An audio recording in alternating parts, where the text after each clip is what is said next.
किसी ने बड़े कमाल की बात कही है कि जीवन में ऐसी सोच रखिए कि जो खोया उसका गम नहीं, जो पाया वो किसी से कम नहीं, जो नहीं है वो एक ख्वाब है, पर जो पास है वो लाजवाब है।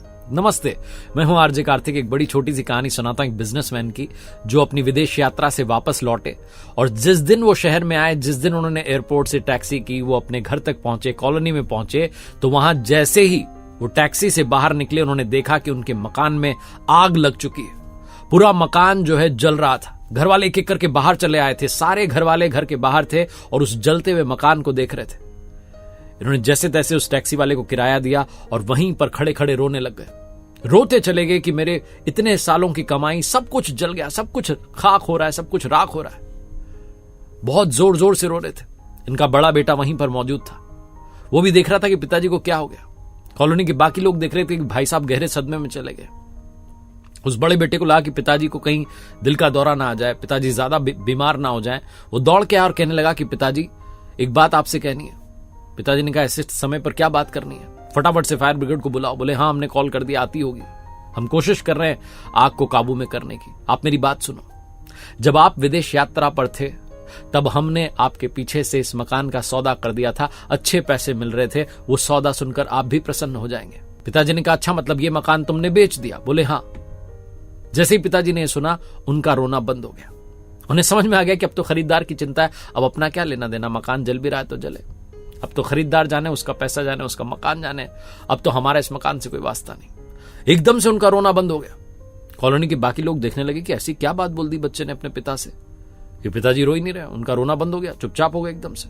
और बाकी लोग जैसे दर्शक बनकर के देख रहे थे, वो भाई साहब भी वैसे ही अपने मकान को जलता हुआ देख करके दर्शक की भूमिका में आ गए। कोई फर्क नहीं पड़ रहा था उनको। तभी उनका छोटा बेटा दफ्तर से दौड़ा भागा चला आया और उसने देखा कि पिताजी आ चुके हैं। आकर के उसने प्रणाम किया। बोले पापा आप आ गए? बोले हाँ हाँ मैं आ गया हूं। छोटा भाई जो था बड़ा पैनिक में था कि देखो पापा क्या हो रहा है, ये क्या होगा, हमारा सब कुछ, सारी सेविंग सब खत्म हो रहा है। पिताजी ने कहा अरे क्यों परेशान हो रहा है, इधर आ मेरे साथ। साइड में लेकर के गए। उससे कहने लगे तुझे तो पता ही होगा। बोले हाँ हाँ पापा, इसका हमने सौदा कर दिया। बोले तो बस बेटा फिर क्या दिक्कत है, खरीदार जाने, उसका काम जाने, अपना क्या लेना देना। पिताजी बड़े रिलैक्स्ड मोड में थे। छोटे बेटे ने कहा पापा वो सब तो ठीक है, सौदा तो हो गया, लेकिन उसने अभी हमें पैसे नहीं दिए। अभी टेक्निकली मकान हमारे ही पास है, हम ही इसके मालिक हैं। जैसे ही छोटे बेटे ने बात बोली पिताजी फिर से जोर जोर से रोने लगे। बाकी सारे लोग देख रहे थे कि अब छोटे वाले ने क्या बोल दिया कि इनको इतना रोना आ रहा। बहुत छोटी सी कहानी है। वही भाई साहब, वही जलता हुआ मकान, दो परिस्थितियां और दोनों में उनका रिएक्शन अलग अलग। जब उन्हें पता चला कि मकान बिक गया है तो नॉर्मल हो गए। जब पता चला कि पैसा नहीं मिला है तो फिर से रोने लग गए। इस दुनिया में असली दुख का कारण लगाव है, आसक्ति है, अटैचमेंट है।